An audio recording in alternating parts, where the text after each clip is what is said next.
जय श्री कृष्ण। भगवद्गीता का 8वां अध्याय श्लोक नंबर 10वां। प्रियाना काले मना चाले से भक्ता युक्ता योगा लेवाना चेवा भ्रम धर्म प्राणामावशय सम्यक शांतरा पुरुषत्व मय दिव्यम।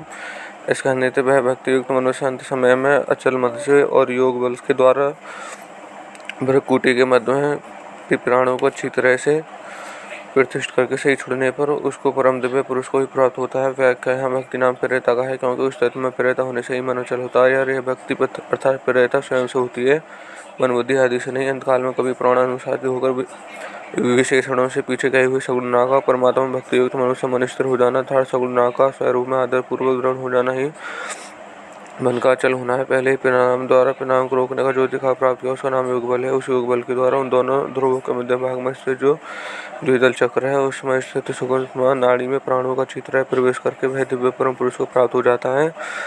तय परा पुरुष समवत दिव्य पदों का तात्पर्य है कि जिस परमात्मा को पीछे के श्लोक में वर्णन हुआ उसी दिव्य परम सगुण नाकार परमात्मा वह प्राप्त हो जाता है। 8वें श्लोक में जो बात कही गई थी उसी को 9वें और 10वें श्लोक में विस्तार से कहकर इन 3 श्लोक में प्रकरण का उपसंहार किया है।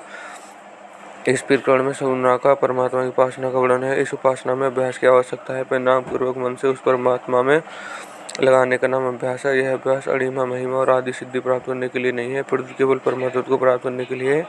ऐसा अभ्यास करते हुए प्राणों और मन पर ऐसा अधिकार प्राप्त कर ले जब चाहे प्राणों को रोक ले और मन को जब चाहे अभी तथा चाहे वहीं लगा दे। जो ऐसा अधिकार प्राप्त कर लेता वही अंतकाल में प्राणों को सुषमा नाड़ी में प्रवेश करता है। कारण है कि वह अभ्यास में भी मन को संसार से हटाकर परमात्मा में लगाने को साधक को कठिनता असमर्था अनुभव होता है। तब अंतकाल में जैसे कठिन समय में मन को लगाना साधारण आदमी का काम नहीं है, जिसके पास पहले से योग बल है वही अंतिम समय में मन को परमात्मा में लगा सकता है और प्राणों को सुषमा नाड़ी में प्रवेश करा सकता है। साधक पहले निश्चय कर ले कि आज्ञा से अत्यंत परे सबसे अति जो परमात्मा है वह सबका प्रकाशक, सबका आधार और सबको सत्ता स्फूर्ति देने वाला निर्विकार तत्व है। उस तत्व में ही प्रेरित होनी चाहिए, मन का आकर्षण होना चाहिए, फिर इसमें स्वाभाविक मन लगेगा।